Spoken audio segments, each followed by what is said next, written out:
Let's move on to the Australian now, where some more bad news for the PM after he woke up this morning and read the news poll in the Oz. We've got some more detail out of that today.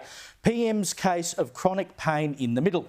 Labor is facing an increasingly hostile electorate, with 60% of the key 35 to 49-year-old cohort saying they are worse off compared to 2 years ago, as Anthony Albanese prepares to lean on Jim Chalmers' mid-year budget update and a migration shake-up to win back angry voters. Now, the overall numbers are 16% of people saying they're better off and 50% of people saying they're worse off. So it's pretty clear to see what's going to happen here. But the PM's now like, well, maybe we need to rein in the immigration a bit. Maybe we need to have fewer international students. Oh, my God, who would have seen any of this coming? I mean, come, buddy. There's two really interesting parts in this article. One is that the reporter says Labor MPs are spooked because Jim Chalmers' 10-point plan for easing cost of living is not cutting through. It doesn't matter that he's spending $23 billion. He could be spending $23 trillion.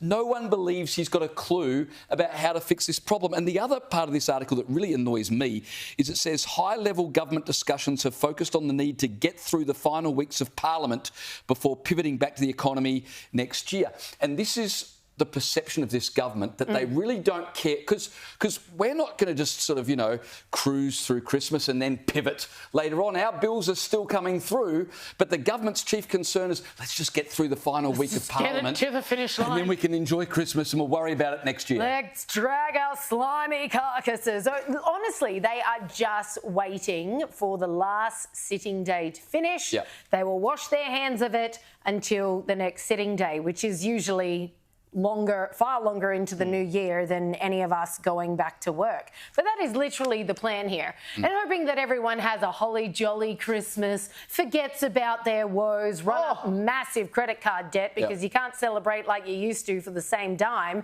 But think of us kindly and we'll make it up to you next year. But genuinely, this is what I'm talking about when I said I think it's too soon to get excited 18 months out, roughly, to an election, because they will pull every rabbit out of every hat up till the next election now. They've got no voice to focus on. Now they're all like, cost of living is our major focus, etc. and so on. Next year, just be prepared, because they will. They will do everything within their power to convince voters, OK, but now we're on side. If this government has a rabbit, let alone a hat, I will be shocked. I've got to say, their focus on the cost of living so far has been about as good as my eyes looking at that camera when I don't have my glasses on, hasn't it?